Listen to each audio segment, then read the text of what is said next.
This question also asked by same Prabhu only, Achyutananda Prabhu. Okay. Question, Prabhu, why did Aswathama show no real change of heart even after being spared? Okay. Despite Draupadi's extraordinary compassion and even the divine presence, why did he not repent or seek self-correction, but instead escalate further by attacking Uttara's unborn child? We often see that when someone is given a light punishment and then forgive for a serious wrongdoing, it can lead to remorse, a change of heart, and self-correction. But why did no such transformation occur in Aswathama, even after he was shown mercy and spared? Yeah, good question. Yeah. See, we can remove this thing, sharing, sharing the screen.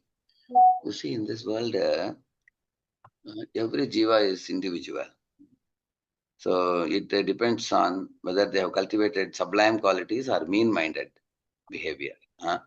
Like if with respect to Ashwatthama, he was extremely selfish and extremely insecure, very insecure creature. So although, as you rightly said, Draupadi forgave him and gave him a second life to live, he could have been easily beheaded by Bhima or Arjuna.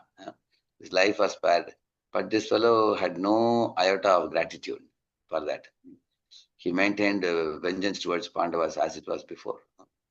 So that so the one lesson we can learn from this is, unless we chant the holy name, unless we take the shelter of devotees, unless we practice the path of bhakti yoga, heart will not soften.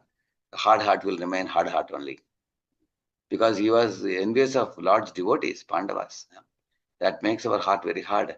Arjuna is called as, in the Bhagavatam, Duryodhana is called by one particular name called Krishna Dvit. Krishna Dvit means he is one who is envious of Krishna.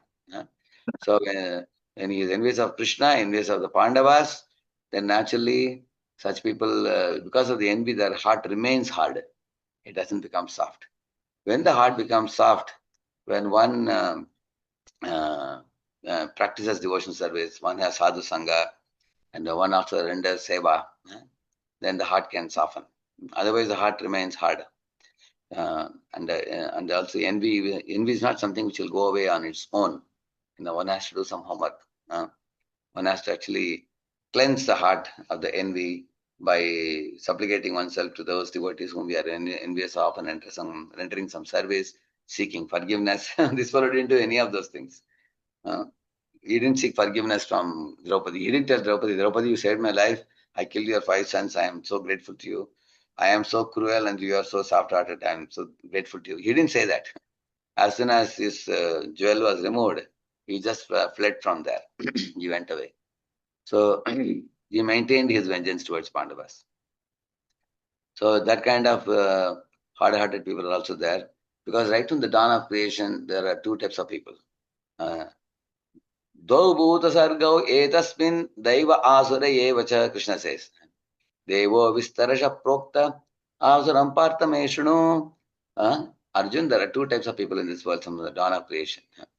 Some are asuras and some are suras. So the asuri pravritti or asuri mentality is there in some people, like Ashwatthama, Duryodhana, Dushasana, Shakuni, or Kamsa, or Hiranyakashipu, and all these people. And on the other hand, we have people who are like Pandavas and Ambarish Maharaj. So Daiva Asura, both pravrittis are there. And now some of you may have a question, why did Draupadi then forgive? She should not have forgiven. If he is a Asuri Pravritti fellow, she could have allowed him to be punished. You see, that's why it's difficult to know Lord's will. Lord has a grand plan for the whole universe. He wants to show how motherly Draupadi is so compassionate, despite seeing her 5 sons killed by somebody. This is the extreme example of compassion. And Ashwatthama is extreme example of hatred. Hatred and, cruel behavior. So the Shastras show the extreme behavior so that we all learn by by reading it and understanding it. So we should not be like that in our life. We should not show such extreme cruelty. One should know from Ashwatthama what not to do. Uh, One should learn from Draupadi what to do. So Shastras show both characters, good characters and bad characters. By studying both the characters, we get a clue on what is right behavior, what is wrong behavior. Correct, no? Yeah, what was the next question? That's true. Hare Krishna, Prabhuji. Prabhuji, you told about this, about the good behavior and the bad behavior. May I ask a question based on the same, if at all? Yeah, I can. Sure. See, here in the Bhagavatam, Shri Krishna himself said that, Krishna himself told that Arjuna told Arjuna to take the revenge, because there are five or six types of crimes which a person, if he does those crimes, then punishment has to be given. Correct. He said, Mandam, Balam, Viratam, Bhitam, Prapannam, Nirayudam. Huh? He says that if somebody has no weapon in the hand, somebody has no chariot, somebody is a child, somebody is in a sleeping state, somebody is crying, somebody is running away, somebody is bowing down to you, none of these people should be killed. Like that Krishna said. And he said that this Ashwatthama, he killed young children who were lying in the pit. And at the same time, they were sleeping also. And they were not having any weapon in the hand also. So that means he really broke the code of Kshatriya behavior. So he deserves to be killed. So logically, he has to be killed. What you said is correct. But they did not apply logic. Now, when it comes to forgiveness, for example, say, your friend took money from you. Say he took 2 lakhs or 5 lakhs and he didn't give it back. One of your friends. You may take him to court that this fellow took money, he didn't give back. But if the same is done by your brother, what will you do? Will you take him to court? You won't. So that is why there is a difference between moral and ethical. When it comes to friend, it is moral. When it comes to brother, ethical. Ethical consideration means, yes, both of them have done the same mistake. But you treat your brother differently. Then you don't apply the logic. Then you apply the emotion, empathy, and things like that. So it's not that Ashwatthama is right, what he did was wrong. But applying the principle of empathy, then you forgive him despite his being undeserving, like that. That's why she forgave. Is that clear? Yes, Prabhuji. Dhanyawad. Prabhuji, I also have a question to ask. Sure. Yeah. Prabhuji, the thought comes that he was a son of a devotee, Acharya. And such an exalted person, who's a guru, for all the gurus. So, we always learn and understand that sadhu sang has a great impact. And so it just comes to my mind, as to how come that despite him having such an association. Bad association. He was in Shakuni's association. He was in Duryodhana's association. Yes, that association influences very, very badly. Even, Duvida Gorilla, if you see, he was actually an associate of Lord Rama. In Ram, Lakshman, and Sita Darbar, not only you find Hanuman sitting down, you find 2 more Vanaras. One side, our Duvida, another side, one more Vanara is standing, Mahinda, I think. 2 of them will be standing. Some temples, even today, you will find. They will have, apart from Hanuman sitting down, there will be 2 more Vanaras standing. So that means he was such a close associate of Ram. But what was his problem?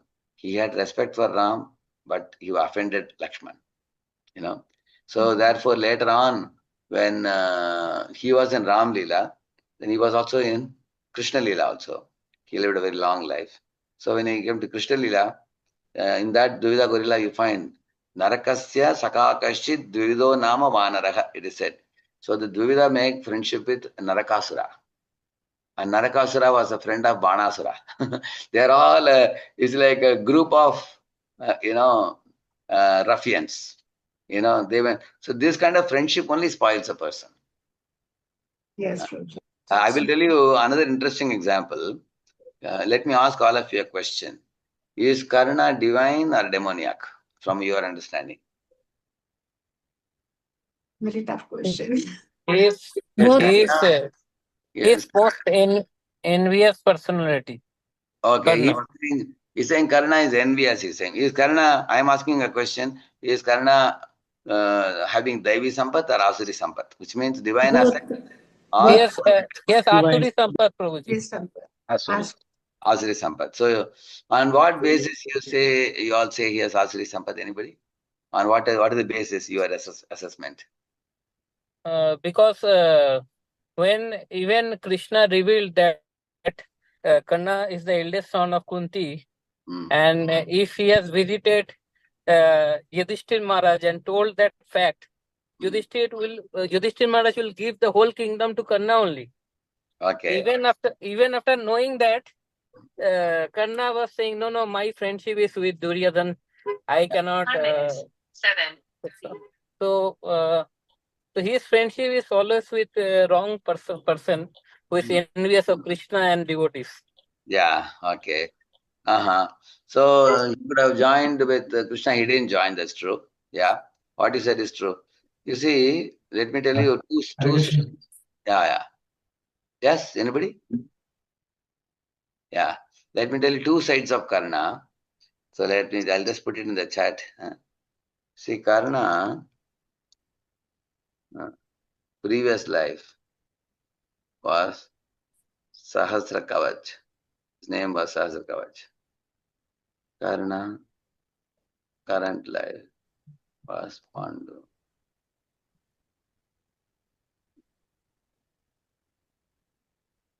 See, there was one demon called Sahasra Kavach. Sahasra means 1,000.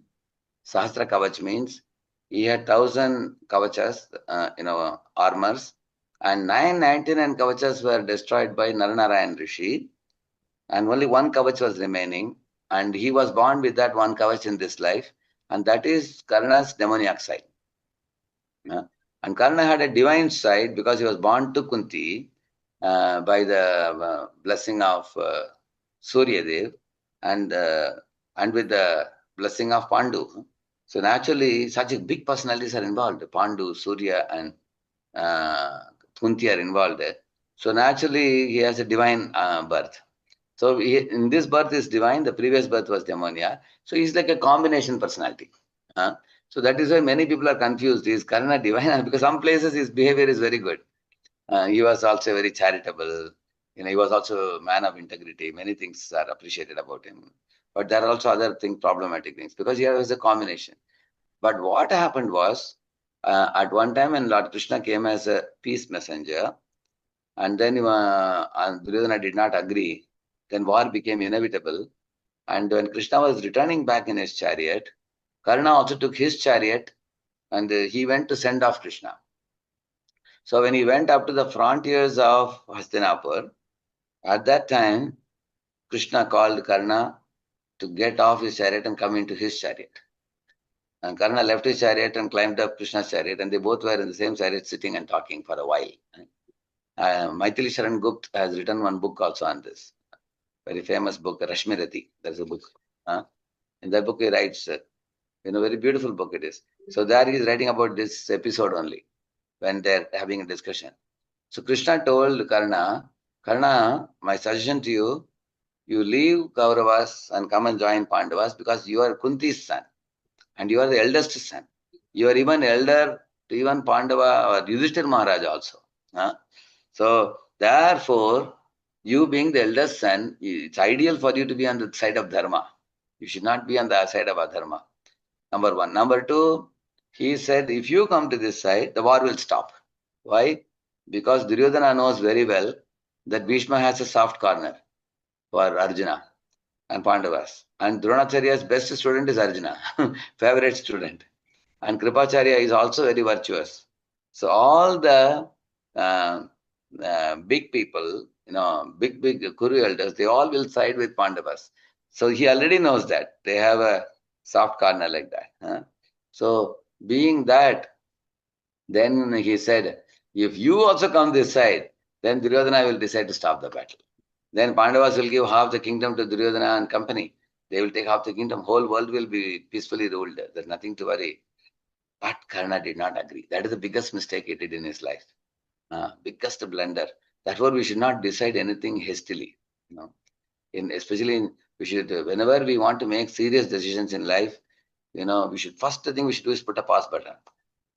Don't decide anything emotionally, hurriedly. And then we should consult seniors, We should consult equals, consult 3-4 people, and then write down the pros and cons, everything very carefully, and then one should make a decision. Just like when Yudhishthira wanted to conduct a yajna, Rajasuya yajna, he consulted Vedavyas, he consulted Daumya Rishi, he consulted Krishna, consulted Markandeya Rishi, consulted Narada. All of them told him, go ahead, you are wonderful. You are not doing it for your false ego. You are simply doing it to glorify Lord Krishna. After getting assurance from all, then he did that Rajasuya yajna. But Karna didn't consult anybody. On his own, he decided, and that too, the same moment he decided. That was the biggest mistake he did, which means he decided to make friendship with bad association. So when he went to that bad association side, then along with Kauravas, he also got destroyed completely. So this is a lesson we all have to learn. Even all of us, we are trying to come to divine side. We also have some little demoniac side in this world because of bad association. And we should save ourselves from bad association and not go and keep ourselves on